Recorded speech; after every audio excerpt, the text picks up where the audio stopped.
his barracks is coming up once again to help him scout. Very smart there, leaving the barracks around that area and helping him get that extra vision for siege tanks. And what I mean by going for more technical commentary is also, I'm going to try to explain some more of the strategic elements of the game. I'm going to try to explain a little bit of things that might be useful for a noob who's watching. One thing I guess I can explain right now is that siege tanks can't shoot as far as they can shoot farther than they can see, rather. And here comes Flash. Wow, actually losing 2 tanks there on the left side. When you're fighting siege tank against siege tank, you really want to inch forward and try to pick a flank to attack your enemy at. Flash actually, though, is looks like he's going to take this battle. More SCVs coming out, though, for Fantasy, and Fantasy is going to, looks like, he's trying to pick off that tank. He's not going to be able to pick off any of those tanks. So he lost a number of SCVs and more tanks going down. So Flash definitely has a lead here. He has position. Those tanks to shoot up, there's a 70% chance of hitting, 30% miss chance, of course. Anyway, the siege tank's range is 10, whereas its vision range is only 8. So you want that floating building or a flying unit to help you scout forward for your siege tanks. Much like artillery pieces in real life, need forward observers. And here's Fantasy clumping up his tanks a little bit. That's a nice position there. Like I said, what you want to do is you want to get your tanks into a position where they can shell one tank, and that one tank of the enemies can shell only one tank can shell your clump of tanks. And you want to just pick off one tank, on each side of the other guy's line. You want to pick off on the sides of the lines. And looks like, interesting enough, Fantasy's taking the winding path south towards Flash's base. Like I said, Return of the King has a lot of winding paths, which make it a very interesting map. I think it favors Terran, actually, in Terran versus Zerg. But anyway, here comes the siege tanks moving south. Flash has anticipated it, though, and he's bringing his tanks back. I think he's going to be able to stop this attack cold, and once again, he's going to have a big numerical superiority in numbers of tanks. Wow, that's a lot of tanks going down there for Fantasy, so his efforts there completely stymied. He has managed to force Flash to pull off from his contain, though, but Flash is just going to keep building up these tanks, and he's in tank versus tank combat. Really, I mean, you just can't be so far behind in tanks. That sounds really obvious, actually. Flash pushing forward, and actually, of course, when you're fighting, depending on how many tanks you're fighting, sometimes you want to walk forward, siege, and sometimes you want to unsiege and then siege up again right in range. And pro gamers can tell the difference, but generally, when your opponent has fewer tanks, you want to be driving. When your opponent has more tanks, you want to be hitting their edges of their line, hitting those exposed tanks, and also sending forces forward to get killed, and then sieging up your tanks behind them. That's generally how you want to fight against larger numbers. Against smaller numbers, you can just really rush your tanks in, unsiege. That's actually the better way of dealing with small number of tanks. Fantasy has a little bit of a forward defense there, so he isn't suffering from that height disadvantage, but still Flash has more tanks in the area. Flash might be setting up for another expansion now. Here's Flash's first person view. Sieging up in a line, as you can see here. You don't want to siege up your tanks that closely in Terran versus Terran. You don't want to be in a circular clump, but it's not as bad as in Protoss versus Terran, where if you clump your tanks like that, they become storm bait. Here, Flash is, he can keep it in a line. The line is the best formation, I think, if you're fighting just tanks.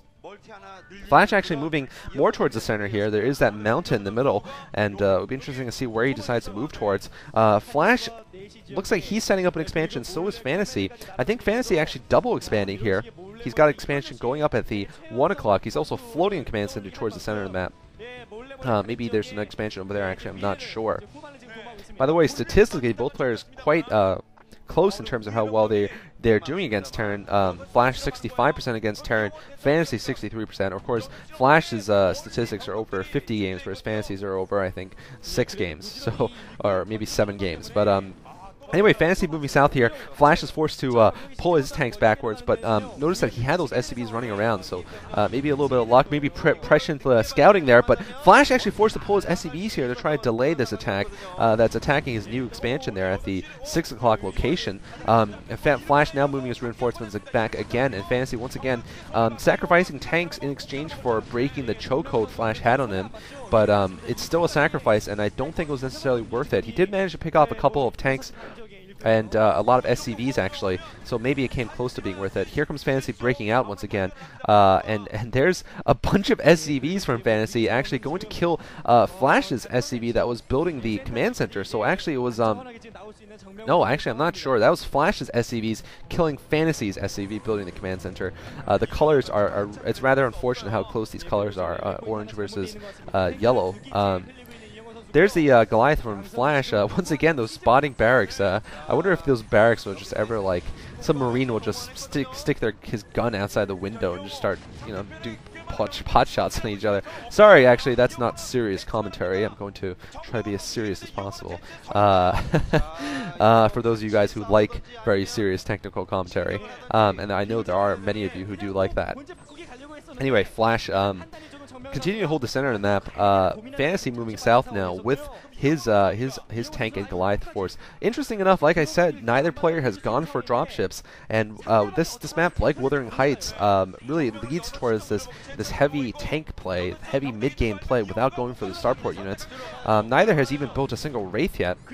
I think whoever does might have goes for dropships. Like I said, has a little bit of an advantage. Of course, if you go for dropships, you might be in big trouble. Flash actually pushing forward into Fantasy's natural expansion. Fantasy too busy at the 6 o'clock location. I think he's going to be forced to pull those tanks up. I do see them moving in the minimap, and Fantasy in huge trouble now. I think Flash can just inch forward and then use his comsats to pick off those tanks on the cliff there, and that pretty much will be it.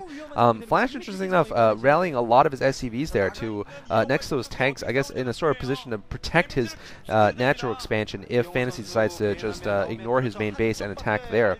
Here's Flash's first-person view, once again harassing that expansion at the upper right that Fantasy is trying to put up. Fantasy trying to push out here with his tanks. Flash, really, there's no much micro when you're defending against that. You really just want to stay in siege position, and hopefully the enemy doesn't have as many tanks as you do. Fantasy forced to lift, though, so Flash taking a definite advantage here. Now, Flash was forced to lift his second expansion, but that's not as harmful as being forced to lift your natural, of course, because Flash did not have that third gas going up anyway. And Fantasy, his other expansion is completely vulnerable. He has no way of reaching that 1 o'clock location. He's trying to break out, and he's going to be able to pick off a couple of tanks, but once again, like I said, he really wasn't able to find an edge there and pick off any really exposed tanks. Flash actually catching some of Fantasy's tanks in the middle there. Fantasy holding the high ground tenaciously in the middle. Maybe just trying to stop Flash's reinforcements from getting there. Meanwhile, one Goliath from Flash is going to take out that entire upper right base, unfortunately, for Fantasy. And Flash, I think, does not know about the expansions that are going up on the right side of the map, though. Or are those Flashes? I think those are actually Fantasies. Flash trying to retake his second expansion there at the 6th, and that one Goliath and a couple of tanks. Very smart by Fantasy, choosing to leave his units there and stop Flash's expansion attempts.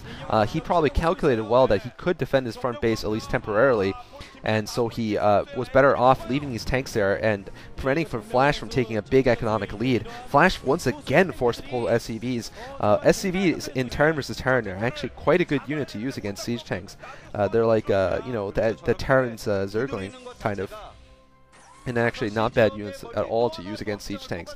Of course, you don't want to just have a SCV brigade, but it's certainly not necessarily a sign of desperation for a Terran player to pull SCVs to attack sieged up tanks. Anyway, Flash now has taken out the expansion of the upper right. I don't think... Nice little battle there, SCVs, yeah. More SCVs from Flash, doing some damage to those tanks.